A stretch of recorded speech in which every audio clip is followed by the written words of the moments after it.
Si je vous dis occupation et Seconde Guerre mondiale, à quoi vous pensez? À l'Allemagne, étendant ses forces armées sur toute l'Europe. Alors, oui, mais il n'y a pas que ça. Les Alliés aussi ont occupé des pays. Aujourd'hui, je vous parle de l'Islande pendant la Seconde Guerre mondiale. En 1940, l'Islande est un pays indépendant, mais qui est dirigé par le roi du Danemark, un peu comme le Canada avec le Royaume-Uni. Le 9 avril, le Danemark est occupé par l'Allemagne.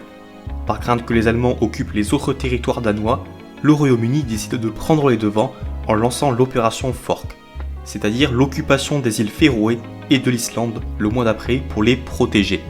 25 000 troupes anglaises débarquent et occupent le terrain, sans résistance car l'Islande n'a pas d'armée. Les Allemands sur place sont arrêtés et les moyens de transport sont réquisitionnés. En 1941, les Américains prennent le relais.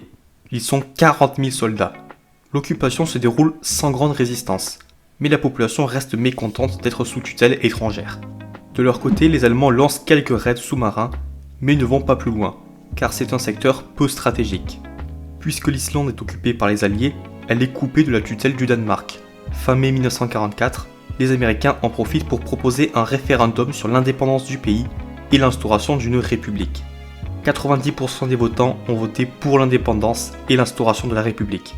Le 17 juin, l'Islande déclare son indépendance vis-à-vis du Danemark. À la fin de la guerre, l'occupation se termine.